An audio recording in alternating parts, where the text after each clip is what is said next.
We've all had that difficult person we needed to deal with. In fact, if your organization is going to influence the world in any meaningful way, you're going to run into challenging personalities fairly often. On this episode, I welcome the chief economics correspondent of the Wall Street Journal with a case study on how to handle a difficult stakeholder. This is Coaching for Leaders, episode 581. Produced by Innovate Learning, maximizing human potential. Greetings to you from Orange County, California. This is Coaching for Leaders, and I'm your host, Dave Stachowiak. Leaders aren't born, they're made. And this weekly show helps you discover leadership wisdom through insightful conversations.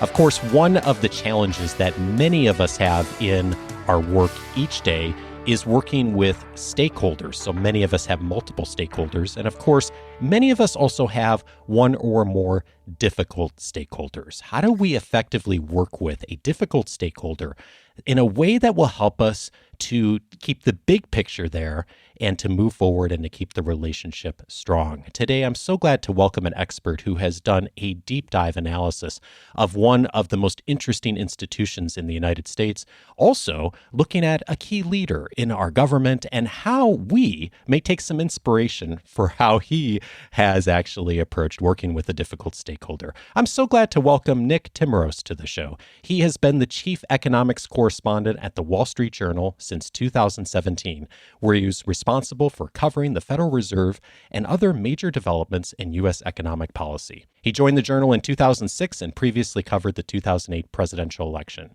He wrote about the U.S. housing markets and the mortgage industry as a reporter based in New York. His coverage included the government's response to the foreclosure crisis and the takeover of finance companies Fannie Mae and Freddie Mac. Other assignments have included the Treasury Department, fiscal policy, and the Puerto Rican debt crisis. He is the author of Trillion Dollar Triage: How Jay Powell and the Fed Battled a President and a Pandemic and Prevented an Economic Disaster. Nick, what a pleasure to have you on the show. Thanks for having me, Dave. Nick, I have to come clean with you. This is a book about economics and policy and what happened in the Federal Reserve.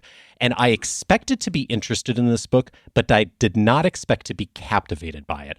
And I got into the book and I started reading it, and it captivated me so much. I ended up downloading the audiobook, listening to it when I was out running, which I think is a first for an economics book. Of downloading. Well, thank you. That's very, very generous. And I'm thrilled that you enjoyed it. I did. I saw Warren Buffett has endorsed the book as well, too, also mentioning how captivating it was. It is an incredible look at what happened in 2020, how the Federal Reserve, our central banking system, responded to the crisis, and specifically what Jay Powell did, the chair of the Federal Reserve. And I think it's a really incredible insight into some of the things that all of us can do in order to work with difficult stakeholders. Before we dive into what they did, I think it might be helpful just to start a bit with those especially who are in other places or may not appreciate the role of the Federal Reserve. Could you frame what the Federal Reserve Board is and the role of the chair of the Fed in our system? Yeah, that's a great question, Dave. So the Federal Reserve is really a bank for banks. It was created 109 years ago because the country had been through several financial panics, and the business and political leaders of the country decided that that was no way to run an economy, and there should be a lender of last resort, a reserve lender. So they created the Federal Reserve. The Fed has a very interesting system. It's sort of a public-private, decentralized arrangement because we had actually had two national banks in the early 19th century, but there was a lot of distrust of banking interests. And so to sort of bridge that discomfort, there are 12 reserve banks across the country. They're in Dallas and San Francisco and Atlanta, and each one has a president. And then there's a board in Washington, 7 members. They are appointed by the president to 14-year terms. They're staggered, so there's a new seat open every 2 years. And that means that one president, in theory, can't completely replace the Federal Reserve Board at the beginning of his or her term to provide a little bit of insulation from political pressures. And the board has a chair, which today, of course, is Jay Powell. And then The board and the Reserve Bank presidents have what's called the Federal Open Market Committee. That is the rate setting committee. So when you read or hear on the radio about the Fed met and they cut interest rates or they raised interest rates, what they're talking about is this 12-person committee. It's the 7 governors, and then the 12 Reserve Bank presidents, they have a rotation. So not all of them have a vote at any one time, but they are the ones who set monetary policy. And then, of course, the Fed also regulates national banks and has other jobs in payment processing and kind of boring things like that. But the job of the Fed really is to ensure that we have a stable economy, a stable financial system. And Congress has assigned them 2 goals that are to keep inflation stable and then to ensure that there's strong employment. Early 2020 was an unbelievable time of chaos for all of us. And while many of us were thinking about our own health and safety and having food and supplies, what was happening inside of government and specifically inside of the Fed is just extraordinary. And Powell and the Fed governors were just navigating 2 unbelievable complexities at once. One, the pandemic, and then also, and they had already been navigating this, a president that was a difficult stakeholder. And I don't think it's a controversial statement to say that Trump is a difficult stakeholder. Even the people who are worked in the White House with him, have been on record many times of saying, how unpredictable he would be and how difficult, and they'd have to navigate around his daily emotions. And I think it's really interesting how some of what Powell and their team did to navigate this crisis successfully, really leans on kind of the who he is and what he did in advance. And some of it was what he did in the moment. And I'm interested in particular in starting with what he did in advance and just kind of the who he is. You write in the book, people who knew or interacted with Powell for long enough agreed on one thing. He had excellent EQ, emotional intelligence. He wasn't necessarily an extrovert, but he was good with people. My sense in reading through the book is that he really puts a priority on this, doesn't he? That's right. I think everything you said there framing this is exactly right. He isn't the most brilliant macroeconomic forecaster. He doesn't have a PhD in economics. He wasn't the star trader on Wall Street. But what the strengths I think he does bring to the job, and that he certainly brought in his first term, was that he knew that politics mattered to the Fed. I think the Fed sometimes had held itself as apart from politics. You hear about this term, which we can get into a little bit more, of Fed independence, but it really means that Congress and the White House aren't going to tell the Fed how to do its job day to day, week to week. But I think, Powell had joined the board in 2012, and that was following a very wrenching period for the Fed. We were coming out of the 2008 financial crisis. It was difficult to get the economy growing as strongly as everybody wanted it to. So the Fed was resorting to more creative and controversial stimulus programs. And there was a lot of political rancor around what the Fed was doing. And I think Powell, when he became chair 5 years later, he replaces Janet Yellen in early 2018, recognized that his strength, even though he wasn't the big quant PhD, was that he was a very good listener in a town where not a whole lot of people do that. And he was going to make sure that he always knew where Congress was. The Fed has a boss, which is Congress, because Congress created the Fed. So you really have 535 lawmakers. And Powell promised early on he was going to wear out the carpets on Capitol Hill.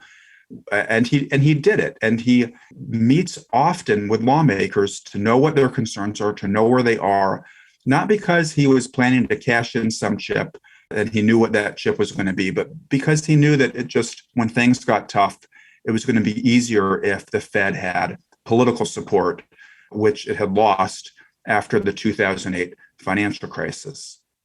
One of the other core competencies that he seems to really value is having a great team. He talks about that in his public statements, and he started with the opportunity to actually influence a few of the open seats on the board when he came on as chair. And it seems like he really recognized, not only in that moment, the importance of finding the right people, but also just the power of teamwork and working as a team versus being an independent leader. It sounds like you get that sense from him as well, looking at how things have progressed. Yeah, and there was a lot of concern when Donald Trump became president among people who care about Fed autonomy or independence, because Donald Trump had been very publicly critical of the Fed right before the election in 2016. He was saying that the Fed was keeping rates low to help Democrats, that Janet Yellen was a very political person. I don't know how strongly he actually felt this. Donald Trump spent his whole career in real estate. He knows what the impact of a quarter percentage point increase is on a company with a lot of debt. He didn't want to have high interest rates once he became president. And so there was a recognition that Trump could at some point challenge this 30 or 40 year tradition in which had developed after the great inflation of the 1970s, in which the presidents, for the most part, left the Fed alone. Really, since the Clinton administration, the presidents didn't even talk about the Fed, because the idea was that if the Fed's doing a good job and you don't put pressure on them, then the markets won't have to worry. Investors won't have to worry about the Fed making bad choices to satisfy political leaders, as opposed to doing what's best to keep inflation low and stable. And so Powell puts his team around him, perhaps with that recognition that this was not going to be some easy rodeo, being the Fed chair under Donald Trump.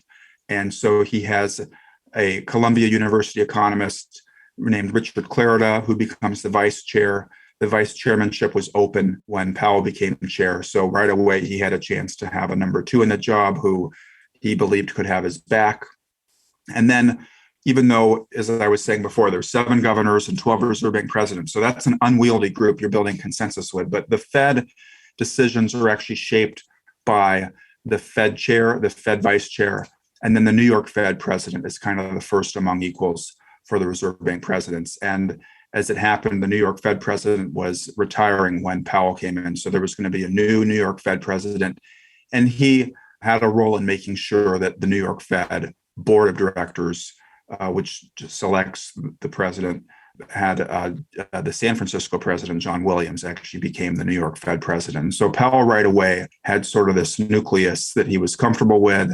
They were there largely because he wanted them to be there. So they had some loyalty to him too. And with his team in place, that perhaps made it easier to kind of go into this storm that happened with the president of the United States becoming very critical of what the Fed was doing. And what was the Fed doing in 2018? They were slowly raising interest rates. They were raising interest rates by a quarter point once a quarter. Yeah, it really seems like he was very savvy to think like, okay, this is likely going to be a difficult stakeholder to work with, the president.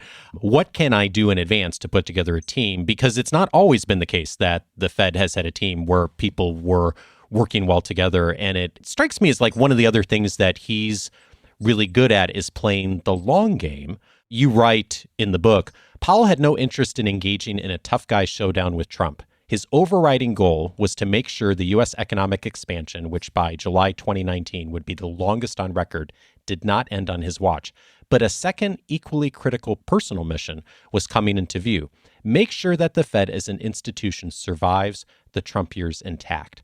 And so much of his decision-making and his language really seems to get to that longer, bigger term picture. It's not about, do I win the battle of the day, but how do I really frame this institution thriving and doing well during this time? That's right. And, in some ways, I think in hindsight, he almost exploited this negative, which is, to have the president attacking you on Twitter, even though, Donald Trump did that with a lot of people, it still can't be enjoyable. I was sitting in the room in Jackson Hole, Wyoming in August of 2019. This is in the middle of the trade war. That morning, China had announced they were going to increase tariffs. The stock market was not taking it well. Trump's trade war was not going well. And Jay Powell's delivering the opening speech at the Fed's annual symposium in Jackson Hole. And 20 minutes after he delivers the speech, Donald Trump had thought he was going to announce a rate cut. That would not have been the setting for that to happen. But Trump didn't know that. And he tweets, who is the bigger enemy, Jay Powell or President Xi Jinping of China?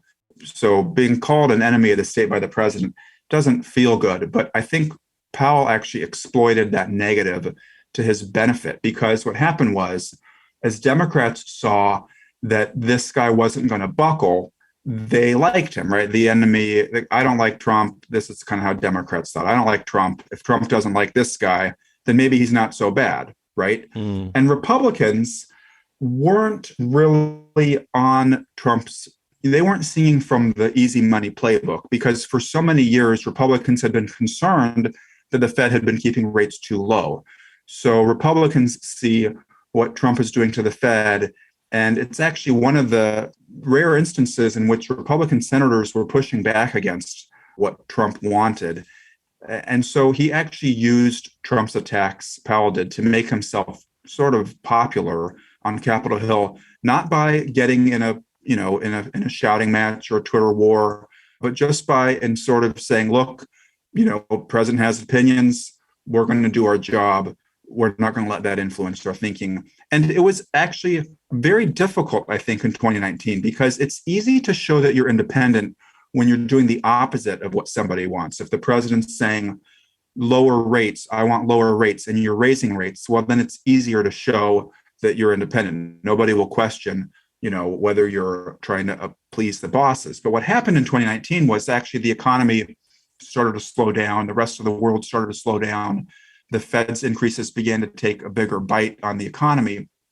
And Powell came to the view that actually maybe we did need to cut interest rates. Maybe the trade war was creating greater headwinds. Maybe monetary policy had slowed demand more than we thought it was going to. And so when you start having to do what the president is telling you to do, now people in the markets are starting to say, well, gee, is he doing this because he's afraid Trump is going to fire him, or because he wants to keep Trump happy? And so it actually added even more, I think, of a juggling act to what the Fed was facing even before the pandemic hit.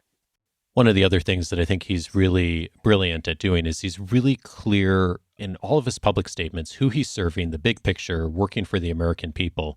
And he uses plain language, like imagine that from a central banker, to describe what's going on. And it just so happens we're recording this a day after a Fed meeting. And I noticed you tweeted yesterday some of the statements over the last few years of how he started press conferences. And I'm actually going to read the first opening sentences of what he said yesterday in his statement. He says, and I'm quoting Powell now, "Before I go into details of today's meeting, I'd like to take this opportunity to speak directly to the American people. Inflation is much too high, and we understand the hardship it is causing, and we're moving expeditiously to bring it down. We have both the tools we need and the resolve it will take to restore public stability on behalf of American families and businesses. The economy and the country have been through a lot over these past 2 years and have proved resilient. It is essential that we bring inflation down if we are to have a sustained period of strong labor market conditions that benefit all." It makes sense. And I was so struck by how plain it was that I grabbed our kids last evening, who are 8 and 10 years old, and I did a little I don't think they had ever heard the word inflation. So I did a little inflation 101. What does it mean? And then I read them the statement, and our 10-year-old said, "Oh, that makes sense." And our 8-year-old said, "Well, I kind of understand it, but it also makes me feel better." And I thought that's really extraordinary that the central banker of our country can use language that even kids without the full context could understand. I mean, he's really, really intentional about that. Yeah, actually, there was a study last year. Someone did a paper on this where they looked at the reading level, the grade level you'd have to be at to understand, the speeches of Ben Bernanke and then Janet Yellen and Jay Powell. And I don't remember exactly what grade level it was, but they found that Powell's communications came to, if you had to have a graduate degree for some of the other Fed chairs, Powell was maybe a high school senior could follow it. So you're right. I mean, he tries to speak in plainer language. Sometimes it has gotten him in trouble, but the example you point to yesterday, that was important. That statement that he made at the beginning there was important. He doesn't say things just sort of offhand. Those were scripted comments, and that was a very personal commitment he was making there. And, the market ended up sort of rallying because of something else he said later during the day, where they thought he was signaling that the Fed wouldn't have to raise interest rates as much as they were fearing. But actually, if you look at go back to those 5 sentences you read, he's basically saying, we are going to wring inflation out of the system one way or the other, even if we didn't cause it, even if this isn't the best tool for it because it's being caused by supply chain disruptions or what have you. And, I think a year from now, people will go back to those 5 sentences and say, oh yeah, he wasn't kidding around when he said that. Yeah, indeed. All of the things we've mentioned already are in the context of who he is, the skills he's developed over his career. And then in addition to that, he also developed, and I'm not sure how intentional it was, but he certainly developed a playbook for handling Trump specifically.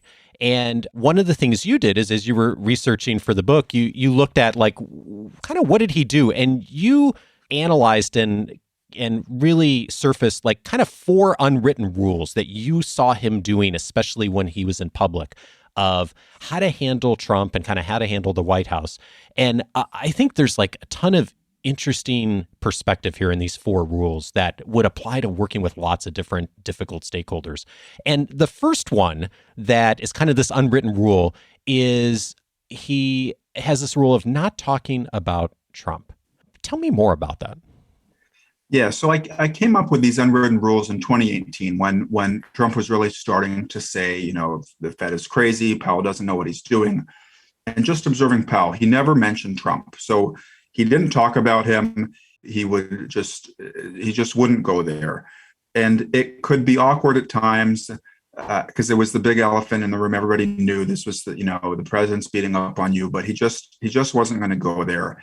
And that couldn't have been easy. I'm sure there were times where he probably wanted to just say what was on his mind. This is really unhelpful. We have a really tough job. You're just making it worse. But he never did that. The second of these rules is when provoked, don't return fire.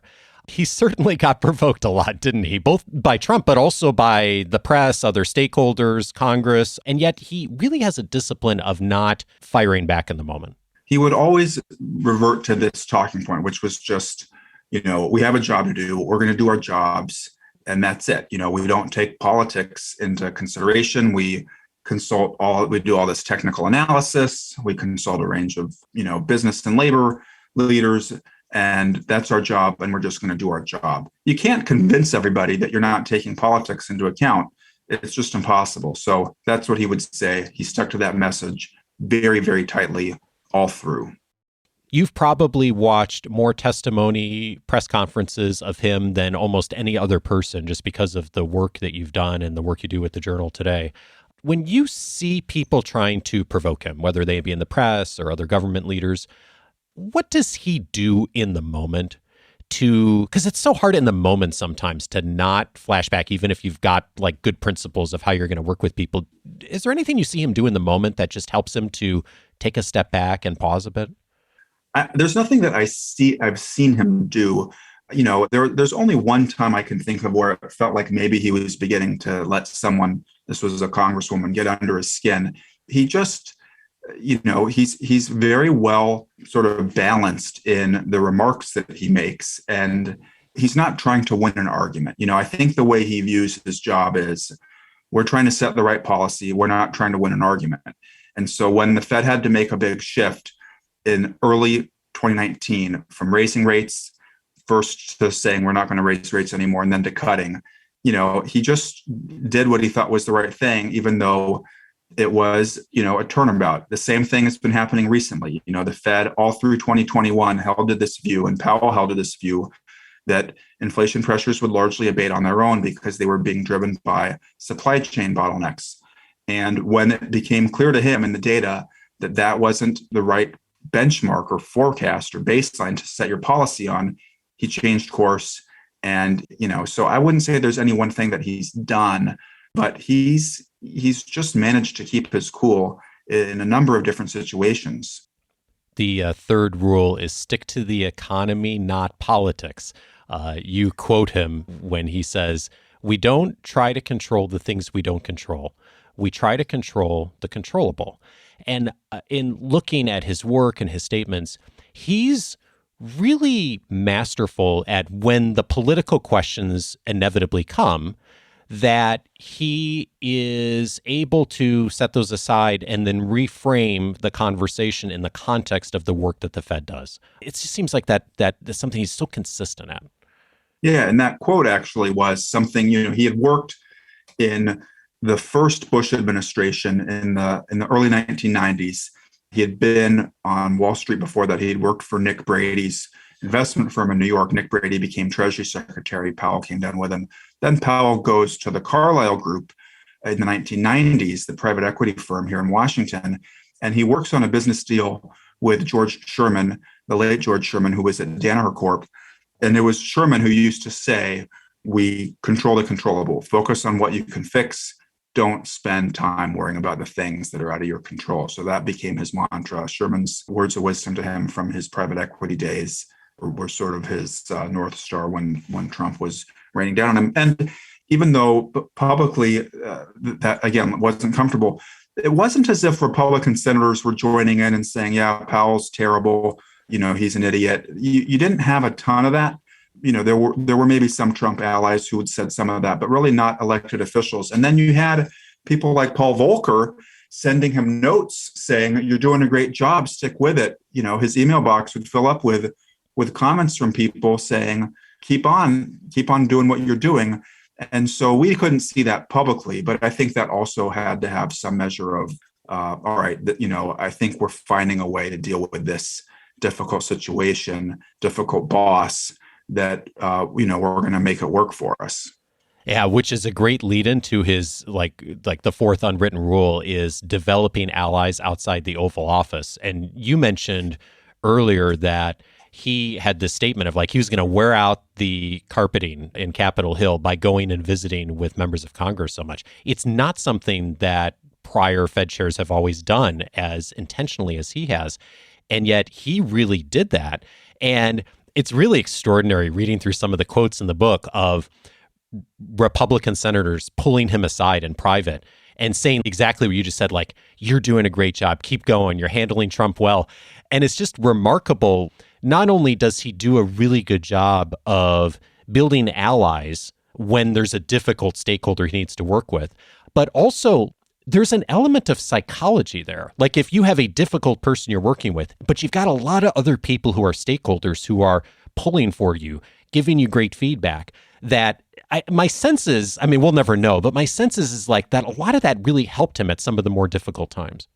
Oh, it definitely did. It definitely did. And, I should note that what Trump was doing was unusual to an extent because recent presidents had not attacked Fed chairs. But, there's a whole history from, the 1940s through, Lyndon Johnson berating his Fed chair because he wanted easy money during the Vietnam War, Richard Nixon, really kind of tormenting Arthur Burns, who was Burns was his Fed chair, an economist who was very loyal to Nixon, very devoted to Nixon. And, it contributed to some of the problems in the 1970s of high inflation. So there's certainly a history where the presidents have leaned on Fed chairs. I think what was different about Trump was, one, how public he was in putting pressure. Presidents had typically done it privately because they thought it would be more effective that way, getting what they want. But also because there had sort of been this new consensus since the 1990s that you actually would get better policy if you weren't badgering the Fed and, again, making investors have to wonder, well, is the Fed doing this because they think it's the right thing to do or because it's political? And actually, George Bush Sr. was the last president before Trump who had done this, who had put pressure on the Fed. And you can see in the Fed meetings, there's a Fed meeting in 1992 when Bush is running for re-election, and he gives an interview to the New York Times saying he thinks the Fed needs to ease the money supply. And there's a discussion at the meeting where one of the governors says, I worry if we do what we think we need to do here, it's going to look like we're doing it because Bush wants us to do it. So, there was definitely a history there of this sort of thing happening, but it hadn't happened for quite some time. And that's what made it more jarring when Trump was doing it. Nick, it's really an extraordinary case study of working with someone who's, very difficult in so many interactions, and yet Obviously, the Fed did a lot, and we didn't even get into the response to the pandemic, but there's so much that the Fed did very proactively to mitigate what could have been a much more disastrous situation economically. It's just a fascinating read. I thank you so much for opening up. I can't even imagine the research you did for this book of like all the details, the discussions every day, the emails. It's really a fascinating account. So I hope folks will seek it out if they'd like to get into this. I want to ask you one other question. I often ask experts, as you've done your work, what have you changed your mind on? Because I think we're all learning and growing and seeing the world in different ways as we get into our work. As you research this book, as you looked even more at the Fed and especially the last couple of years, what's something that you changed your mind on? Well, I don't know if I changed my mind. I mean, as I'm a news reporter, I'm not supposed to take opinions, but I think that there maybe was some naivete on my part about this idea, what Fed independence means and the idea that the Fed makes decisions independent from politics. They certainly try. That's certainly the goal. And I'm not saying that their day-to-day decisions are political in any obvious way. But I think the research I did helped me to understand better that, the Fed does operate on a playing field that is defined by politics. They can't do something that doesn't have political support, even if they have the operational independence to do it. And so that's why I think Powell's cultivating of lawmakers is so important, because to the extent that you have people rowing with you, or at least not rowing against you, it does give you that political autonomy to do difficult things. When Paul Volcker was trying to crush inflation with very painful medicine in the early 1980s, he says at several meetings, the public's with us right now, but they're not going to be with us forever. We really got to get this done now before we lose the public support. And people in Congress were talking about putting the Fed inside the Treasury and, impeaching Volcker. And so, I do think we went through a period where maybe we thought, oh yeah, the Fed can always do whatever they want because they're independent. And that independence is sometimes overstated. Nick Timiraos is the author of Trillion Dollar Triage, How Jay Powell and the Fed Battled a President and a Pandemic and Prevented Economic Disaster. Nick, thank you so much for your work. Dave, thanks for having me. It was a pleasure.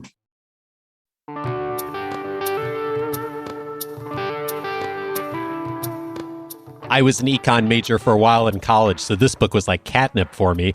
And if you have any interest in economic policy and the business news and how these decisions are made at the big picture macro level, I think you'll find this book really fascinating. But even if that's not you, the bigger message for me here is when you are dealing with a difficult person, have a plan.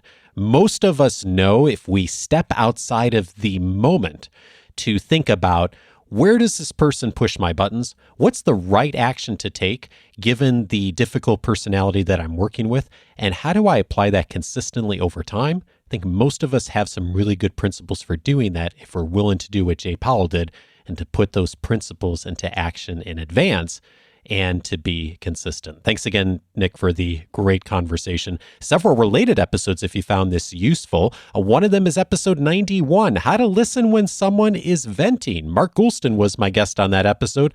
Mark, a psychiatrist and an expert at working with leaders through some of the most difficult situations. In episode 91, we talked through 3 tactics to respond when someone is venting at you. And we see, sadly, so many examples of that happening in society and in our news right now. And it's happening inside some organizations too. If that's the situation you're in, episode 91 might provide some direction for you on what to do next. I'd also recommend episode 164, How to Handle a Boss Who's a Jerk. Tom Henschel and I had a conversation way back on that episode about what do you do if you're in that unfortunate situation. I hope that's not your situation, but if it is, there are some things you can do that help you to have a little bit more mental sanity during the day and also to be able to tactically take some steps that will keep you in a good place and help you to navigate a tough situation. Episode 164 for for more on that. And then finally, I recommend the excellent work of Amanda Ripley. On episode 529, we talked about the way out of major conflict. Amanda and I talked about what she calls high conflict, when we get into situations where there's just a ton of conflict that happens that is really, really difficult for us to avoid getting bogged down into.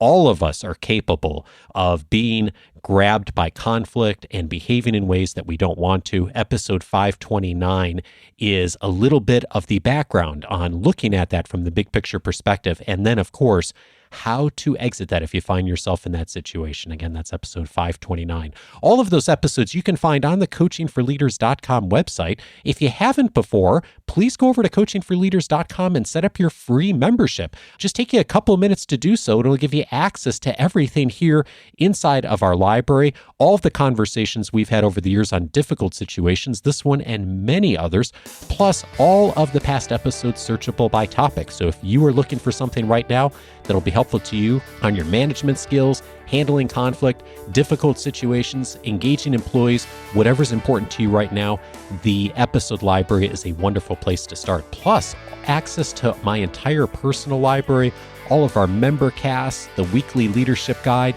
and tons more inside the free membership. Go over to coachingforleaders.com, set that up, and you'll have access with all of us. Next week, I'm glad to welcome Molly West Duffy to the show. She is going to be giving us some useful advice on how to compare ourselves to others. Well, yeah, actually, we always hear we shouldn't compare ourselves to others, right? Well, we're going to be hearing a different perspective next week, actually how we can compare ourselves to others in a useful way. Join me for that conversation with Molly next Monday. Look forward to seeing you then.